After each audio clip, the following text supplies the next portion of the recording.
Hello, my name is Matt. Welcome to Unbearable 73. Got a short review here. So I read the third volume of Sandman Lucifer, which collects issues 14 through 19. Sandman Universe Lucifer, which is the third Lucifer series. Again, this was written by Dan Waters and drawn by Max, this time Max Fiumera, Sebastian Fiumera, but a different artist, Fernando Jones, was on these issues. Original series cover art was done by the same people, Tiffany Terrell, Sebastian Fiumara, and Dave McCaig. Tiffany Terrell did the cover art for the graphic novel, which you see on your screen there.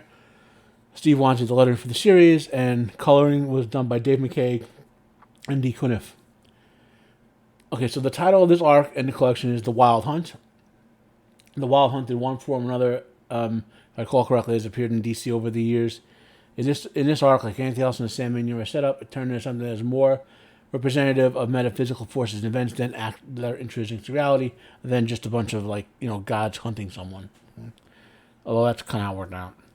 Essentially, the plot of this is that Lucifer once again wants to avoid having his free will limited by what is basically Yahweh manipulating him into becoming the ruler of hell again. A prophecy says that Lucifer will be returning to hell, but to escape it, he needs to free the hunted god from the wild hunt. However, the complication is that Lucifer thinks he's already killed the hunted god off and ended the wild hunt forever. Turns out not to be the case. It's a fairly straightforward plot. It's the implementation and execution that I find lacking. So for one, the wild hunt in this is basically a Four Horsemen of the Apocalypse knockoff. Four more conceptual beings filled with other roles. I really wish Waters had reached into mythology and grabbed a whole bunch of deities and whatnot for this group, not just some concepts and so forth. Secondly, according to what was said by Creative, this is supposed to be canon with Sandman and Lucifer, the original Lucifer series, as far as it goes. The Lucifer in this series doesn't feel like the Lucifer in those series at all. He feels not quite, I don't know, it just doesn't feel like it. He doesn't act quite how Lucifer acted in either of those series, okay? Which is very self-motivated and less, it's hard to describe, to be honest. Lucifer's evil, per se, in Sandman and in the Lucifer series is self-interest, and he wants what, in moral terms, we would call freedom from, not freedom for. Freedom from is a concept that says you want freedom from all responsibility, just to do whatever the hell you want to do, regardless of the consequences. And the consequences on what you want to settle on, or what determine whether you do it or not. Whereas freedom for says that you'll engage in moral behavior when exercising your freedom. So it's what more complicated than that, but it's always a sort of dichotomy in moral philosophy, the difference between freedom from and freedom for.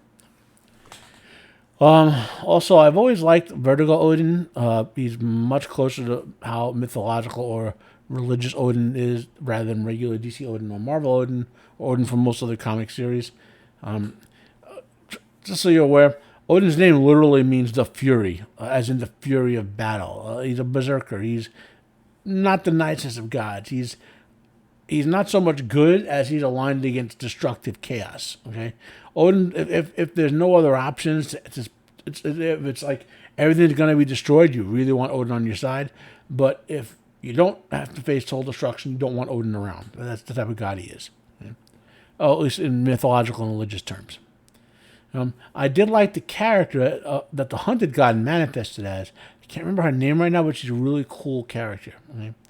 So on the artwork. And our artwork is about the same as the previous volumes with the collection of issues, but in this case, it's actually way better than the story. And finally, I rate this a 4 out of 10, and that's mostly for the artwork and the Hunted God. I don't recommend you buy and read this arc. So. Comment down below if you have any questions for me about this video or the content thereof. Please share your thoughts. Share this video if you enjoyed it. Like if you like. Dislike if you dislike. Subscribe if you want to hear more from me. My name is Matt. This has been Unbearable 73. Have a nice day, and I am out of here.